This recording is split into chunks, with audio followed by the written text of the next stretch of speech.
అంటే ఒకటండి, అధికార మదంతో పోలీసుల్ని అండం చూసుకుని వాపుని బలం అనుకుని దాడులకు తెగబడితే అవమానిస్తే వేరు ఓర్చుకుంటారు వైఎస్ఆర్ కాంగ్రెస్ పార్టీ వాళ్ళు. దుర్భాషలాడితే ఓర్చుకుంటారు. కానీ చంపటాకో హత్యాయత్నం చేయటాకో మీదకు వస్తే తిరగబడతారు. ఆ తిరుగుబాటులోంచి వచ్చినటువంటి మాటలు, తిరుగుబాటులోంచి వచ్చినటువంటి కార్యక్రమాలు, లేకపోతే తిరుగుబాటు చర్యలే ఈ రప్పారప్ప.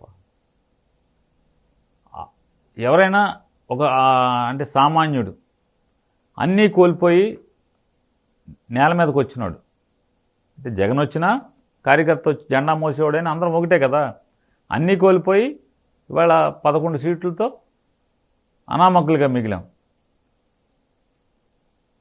మానసికంగా, రాజకీయంగా బలహీనపడి ఉన్నాం. మేము తిరగబడుతున్నామంటే దాని అర్థం ఏంటి? ఎందుకు తిరగబడతాం? మీరు అల్పుణ్ణైనా, అమాయకుణ్ణైనా, అబలనైనా మీరు ప్రాణం తీయటానికి వస్తే, అయితే మానం తీయటానికి వస్తే ప్రాణాలకు తెగించి తిరగబడతారు. ఎక్కడ లేని శక్తి వస్తుంది.